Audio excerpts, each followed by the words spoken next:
Today's focus, as I mentioned before, is all about team and culture. Culture is not something that happens by accident. What culture is it's the shadow of really great leadership. Now, one of the best real-world examples when it comes to this is Netflix, famous for their culture of freedom and responsibility, where employees are trusted to make really big decisions without layers of rules. Every new team member at Netflix is introduced to an incredibly detailed 125 slide deck culture. Right now, across industries and around the world, businesses are struggling to attract and retain great people. The job market seems to have shifted and employees' expectations have grown. Culture isn't just a bonus anymore, it's a differentiator. It's why people come to work with you and it's why they will stay. As the CEO, the culture of your practice is one of your greatest assets. Good morning, good afternoon, and good evening, folks. Hey, welcome to another episode of the Marketing Your Practice podcast, the podcast where I have the pleasure of simplifying the marketing and the mindset so you, the chiropractor, can increase your income, your impact, and your enjoyment in practice too. Now, we're up to part 6 of our 7-part mini-series on the chiropractic CEO code, and this is your blueprint to help you step out of the technician mode and into full practice potential as the CEO of your practice. Now, before we dive in, let's do another quick review and a recap of what we've kind of covered so far.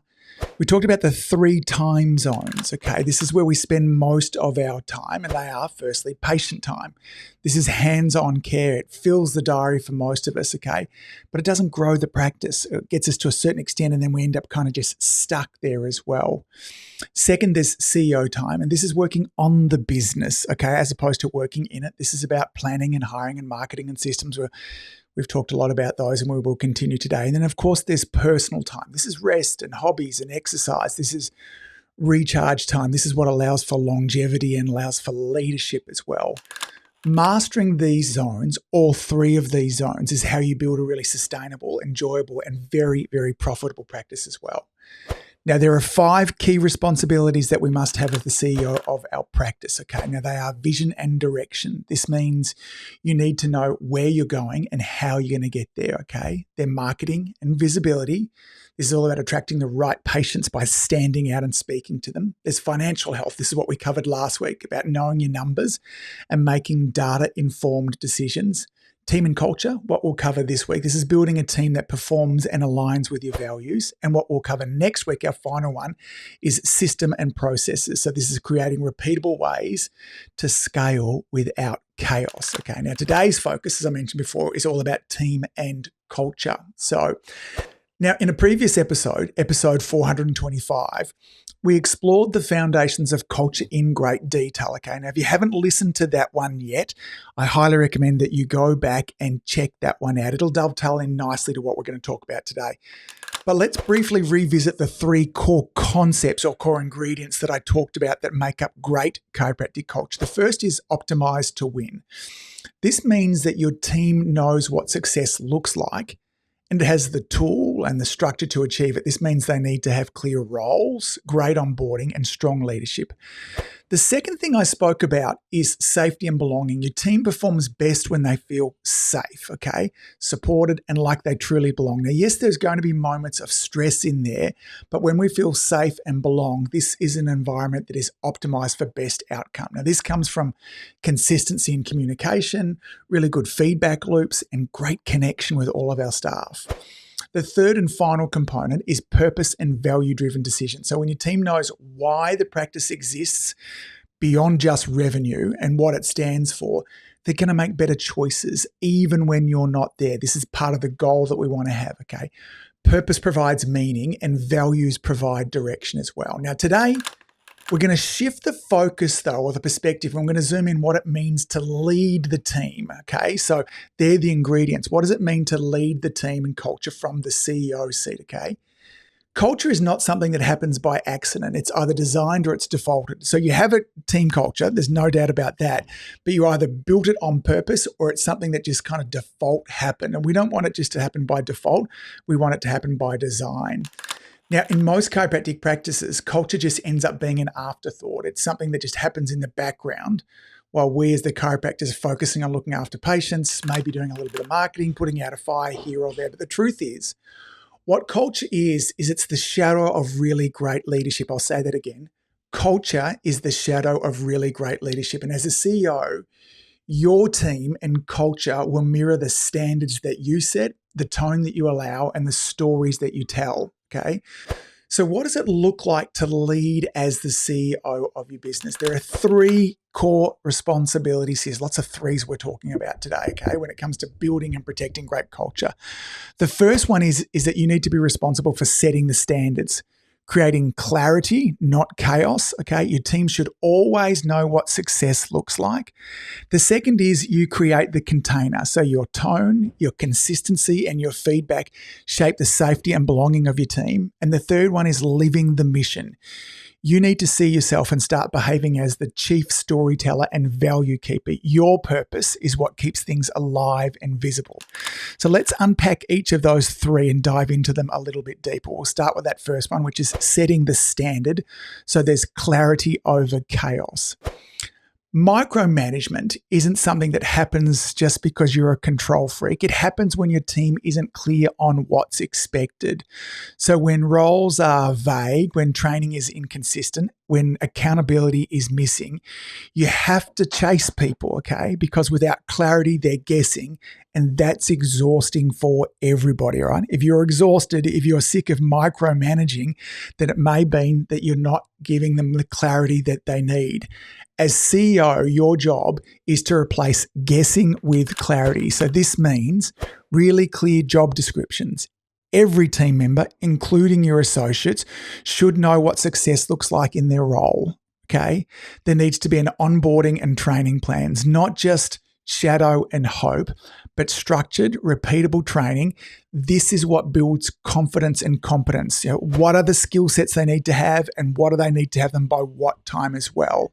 And then finally, what there needs to be there is scorecards or KPIs. These are key performance indicators, okay? This is about having simple metrics that let your team know if they're winning or they're drifting. Now, again, to some extent, practice is like playing a game.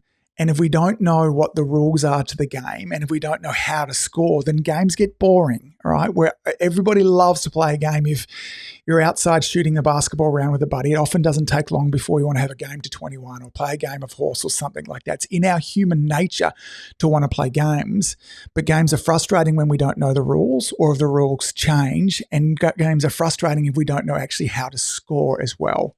Now, there is a 4th component that's just popped into my mind here that we want to have in there, and that's also regular check-ins. We want to make sure that we're checking in with our staff not only when there's a problem, but also when they're doing well. So this creates rhythm and feedback and support, all right? So again, let me just go over those 4 things again. Clear job description, onboarding and training plans, scorecards or KPIs, and regular check-ins. Now, when you set the standard like this, what you're going to be doing is you're going to be eliminating chaos.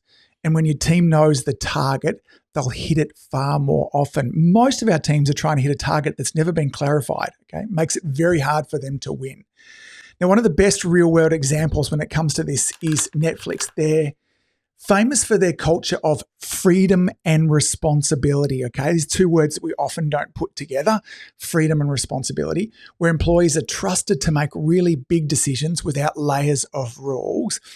But this freedom only works because the expectations are crystal clear. So every new team member at Netflix is introduced to an incredibly detailed 125 slide deck culture. Okay, so that's 125 different slides that clearly outlines what's expected from what high performance looks like, how decisions are made, and how to operate with trust and accountability. So they know the rules of the game. They know how to score. They know what happens when their opposition scores as well. This means they don't micromanage, okay? This sets the standard with absolute clarity. So what would your slide deck look like if you had to put it together to share the culture that showed people how you want things to operate even when you're not there? As the CEO of your practice, you need to be doing something similar to this. Set the standard clearly, set it early, and your team will rise to meet it. I promise you, if you give them the clarity, they will step up to it. Setting the standard is the first step towards putting together a self-managing team. Now, component number 2 is creating the container. We talked about safety and belonging. Even the clearest of standards are not going to stick if your team doesn't feel safe to ask questions, admit mistakes, or offer their ideas of innovation.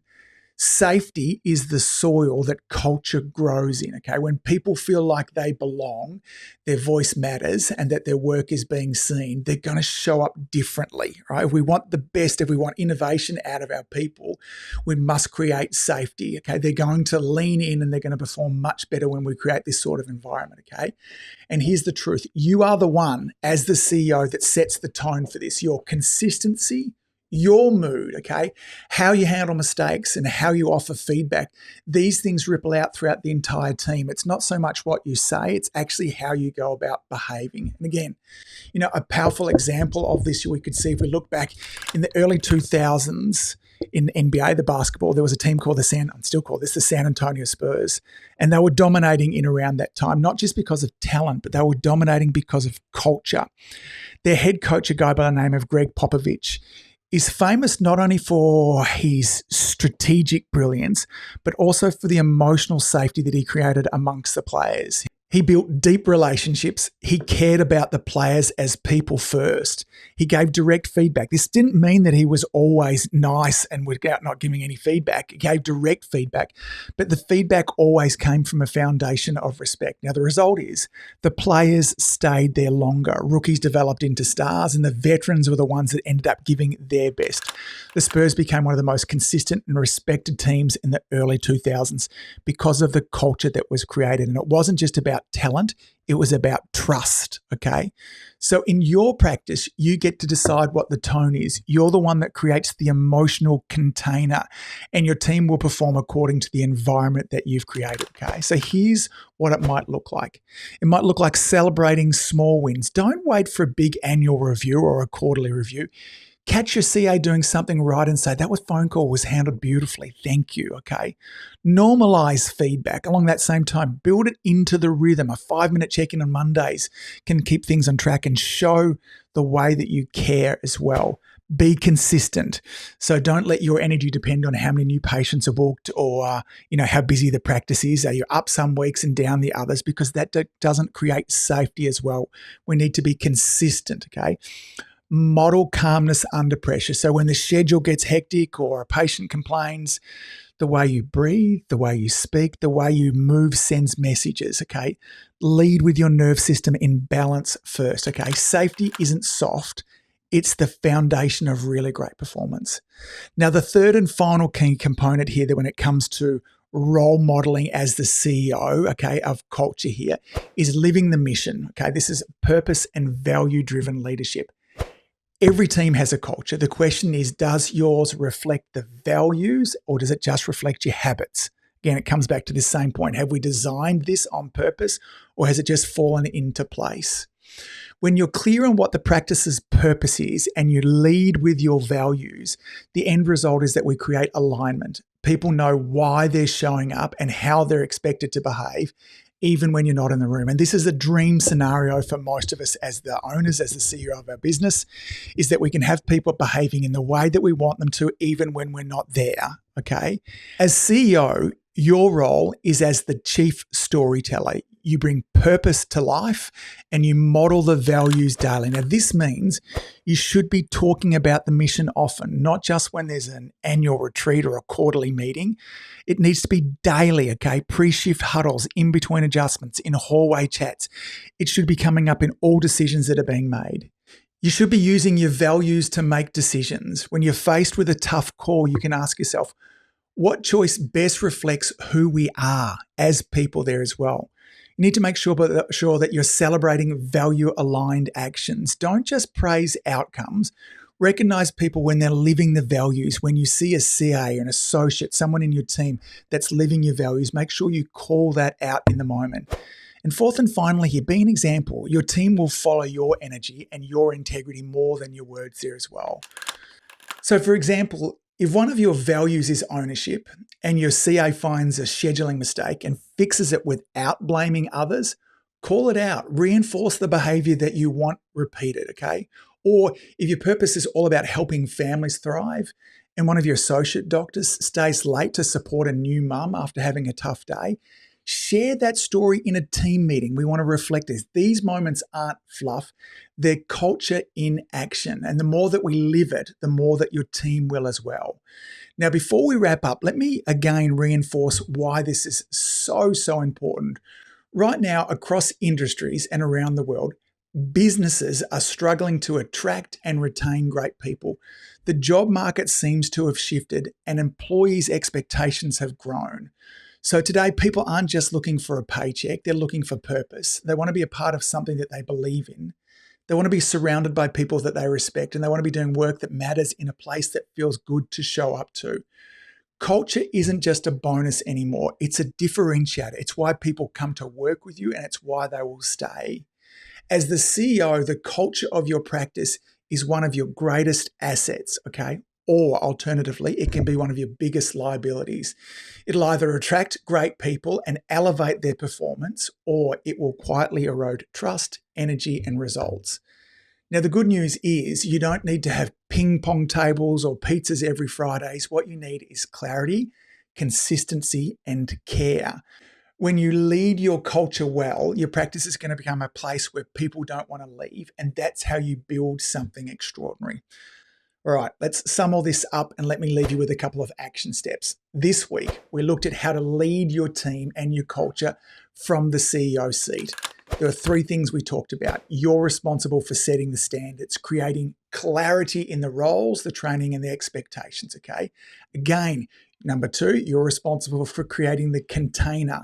This means leading with consistency, feedback, recognition. Safety and belonging aren't luxuries, they're performance drivers. And then third and finally, it's all about living the mission. Talking about your purpose often, make decisions through your values, and recognize the behaviors that you want repeated. So here's the action step from today's episode. Choose one of the 3 areas above and commit to take some micro actions this week. It might be updating a job description, it might be giving some value-based recognition, or it could be just scheduling a 5-minute check-in with a team member, okay? It doesn't have to be big in order for it to be meaningful. Now, next week, we're going to wrap up our 7-part series. We're going to be talking about systems and processes and how to create a structure that supports without micromanagement, okay? We'll look through how to document your way to freedom, why some systems tend to fail and how to go about fixing them, and how to build a practice that truly doesn't rely solely on you. All right, folks, that's it for today. Thanks again for all that you do. Keep saving lives, and I'll see you back here next week. Bye. If you've enjoyed listening to this podcast, you have to come and check out my Community Influencer program. It's my monthly coaching program where we take all this material and I'll work with you to help you apply it, implement it, and systemize it. The Community Influencer Group Coaching Program is designed to help you increase your practice income, impact, and enjoyment. Join me over at anguspyke.com/join. That's anguspyke.com/join. I'd love to see you there.